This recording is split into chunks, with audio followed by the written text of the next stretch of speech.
Hello, and welcome to Blue Rhythm. I'm Carly, and this is your lifestyle channel for pagans, witches, and anyone interested in practicing earth-based spirituality. Today we are talking about ebb and flow, this mysterious but powerful phrase that you may have heard used to describe the rhythm and flow of Mother Nature's energy, the ebb and flow of that invisible force that's all around us. When I heard this phrase for the first time, I was captivated by how beautiful it sounded, and I wanted to know more. I wanted to know more about how we can use the ebb and flow of Mother Nature's energy in our lives. So, in this video, we are going to dive into the meaning of ebb and flow, how Mother Nature has seasons that correspond with the meaning of ebb and flow, and then also how we can align ourselves with the ebb and flow of the moon cycle in a way that can help us feel supported by the energy of the moon and the energy of Mother Earth. Let's get started. Ebb and flow is the fluid movement of energy inwards and outwards from a source. So think for a moment that we're at the beach and you see this vast ocean of water, this huge source of energy that is pushing waves up, and they're building higher and higher, pushing them towards the shore, and then they crash downwards, turning into soft bubbles, and then they're pulled back into the ocean. Well, that movement of being pushed outwards is the flow, and then the energy of the wave being pulled back inwards is the ebb, the ebbing of energy drawing back in towards the source. So there we have it, the definition of ebb and flow. Ebb is to move inwards. It is the wave being pulled back in. It also is to decline. Ebb can be defined as to wane, to decline, or to recede.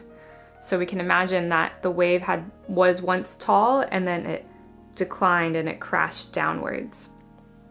Flow is the movement of energy outwards, like how a river flows away from the ocean, or the wave that is building is flowing out towards the shore. Flow, it also means to rebuild, to gain, or to wax. So think of the wave as it is growing taller and taller. That is the flow and movement of energy in a rebuilding sense. All right, so those are the basic definitions of ebb and flow, but now we're going to look at how the ebb and flow of Mother Nature's seasons has a relationship to the tides of the seasons, that we often call them as tides to describe the nature of that energy.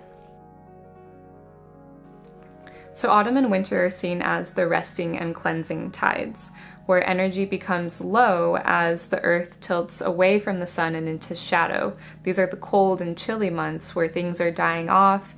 The once abundance of the trees and shrubs and annuals are returning back to the earth, being recycled into the soil so that we can use that energy again next year.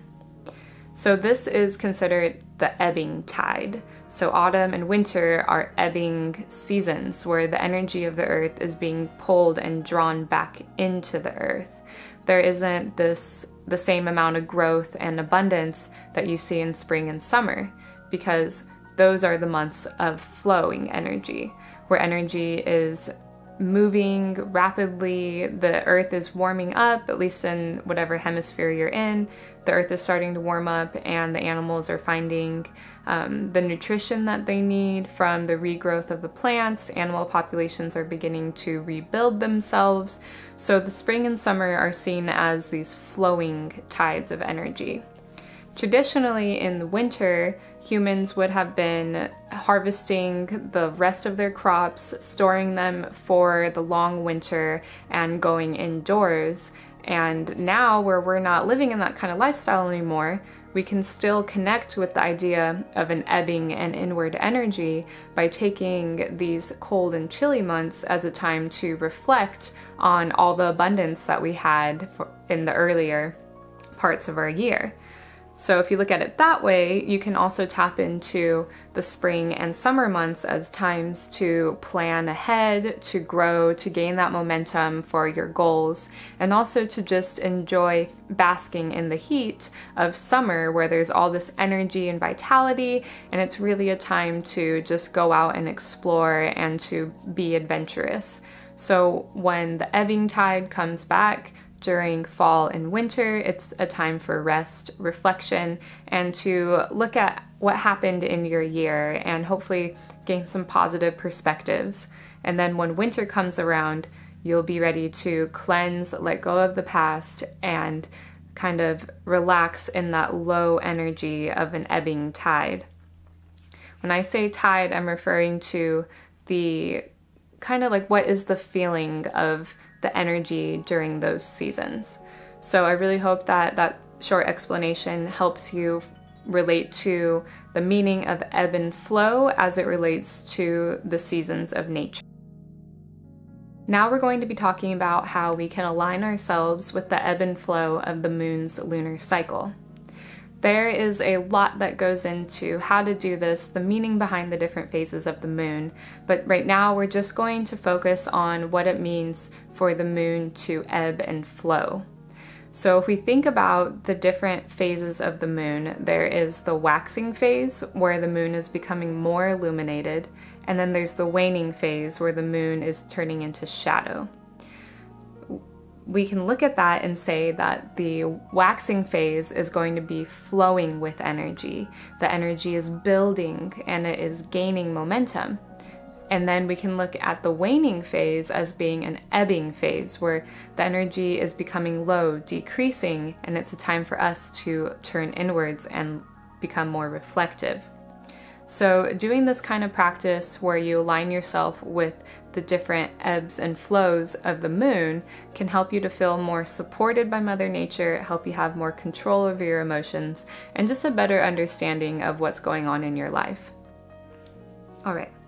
So like I said, there's more to this topic, but just to briefly go over it, the waxing phase of the moon starts with the new moon, where you don't see any moon in the sky. It's completely in shadow.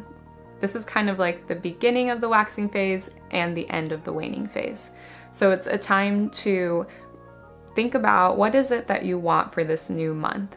And as that moon is becoming more illuminated during the crescent moon, you start to really hone into your desires and your goals for the month. During the first quarter moon, that is your time to plan and think about how you're going to achieve your goals.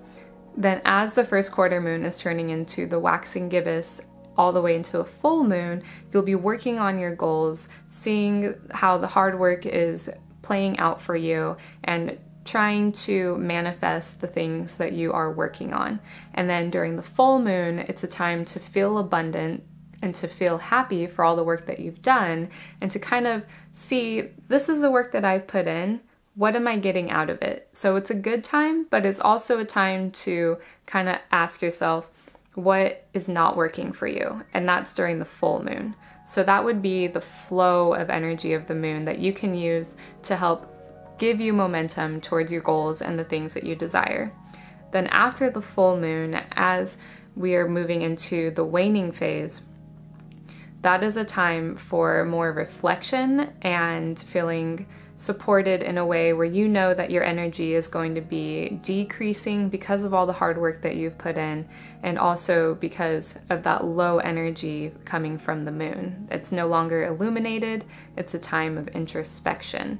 So after the full moon, we go into the waning gibbous, then the last quarter moon, and the waning crescent.